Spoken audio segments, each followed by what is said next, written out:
नमस्कार. श्रेया सौम्यश्री किचनमध्ये आपले मनपूर्वक स्वागत आहे. आज आपण ओल्या नारळाची खीर बनवतो.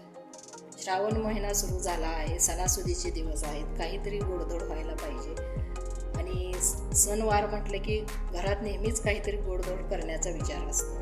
म्हणून आज आपण रव्याची खीर किंवा शेवयाची खीर तर नेहमीच बनवतो, पण त्याच पद्धतीची वेगळ्या पद्धतीनं थोडीशी आपण आज ओल्या नारळाची खीर बनवणार आहे. त्यासाठी लागणारे साहित्य मी पुढील प्रमाणे घेतलेलं आहे. इथे मी अर्धी ते पाऊण वाटी ओलं खोबरं असं किसून घेतलेलं आहे. हे मी सालीसकट घेतलेलं आहे. 1 वाटी साखर आहे, अर्धी वाटी मिल्क पावडर घेतलेली आहे, अर्धी वाटी तांदळाची पिठी. ही छोटी वाटी आहे, म्हणजे पोहे खायच्या चमच्याने 2-2 चमचे होईल एवढं आहे हे. थोडंसं काजू बदामाचे काप घेतलेले आहे आणि वेलची पूड आहे. इथे मी अर्धा लिटर दूध घेतलेलं आहे. चला तर मग व्हिडिओला सुरुवात करू. आता दुधाला आपल्या उकळी येते तोपर्यंत आपण इथं हे तांदळाची पीठ आणि मिल्क पावडर यांची पेस्ट करून घेणार आहे. कारण आपण जर गरम दुधात घातलं तर याचं गुठळ्या होणार, म्हणून आपण अगोदरच इथे हे दुधात भिजवून घेणार आहे. इथं मी थोडंसं दूध घेते, या दुधातून आपण हे भिजवून घेणार आहे.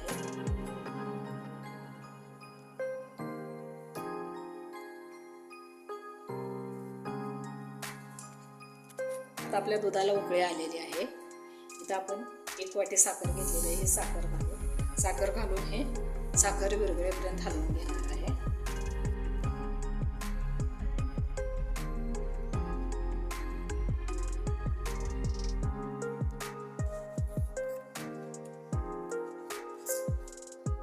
आता हे मी पेस्ट करून घेतलेले आहे.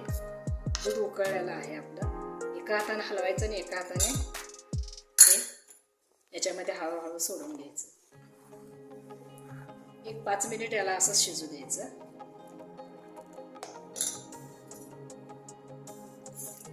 आता आपल्याला उकळी आलेली आहे. आता हे जे खोबरं किसून घेतलेलं आहे हे खोबरं आपण याच्यामध्ये घालू.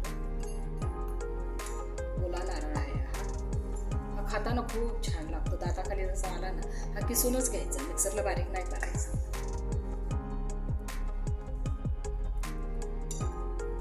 ही खीर बनवायला पण फार वेळ लागतो, 15-20 मिनिटात तयार होते. आता याच्यामध्ये आपण हे बारीक कट करून घेतलेले काजू बदामाचे काप घालू.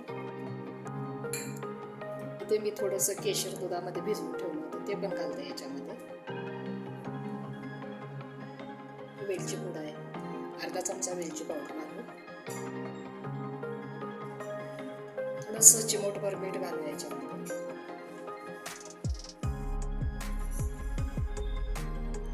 आणि आता 5 मिनिट हे खीर शिजवून घेऊ.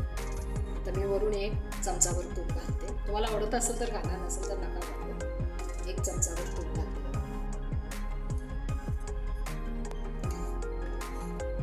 आपली खीर एकदम दाटसर झालेली आहे. या नारळाचे लच्छे अगदी दिसतात. खूप छान झाली आहे ही खीर. आता मी एका सर्विंग बाउलमध्ये काढून घेते.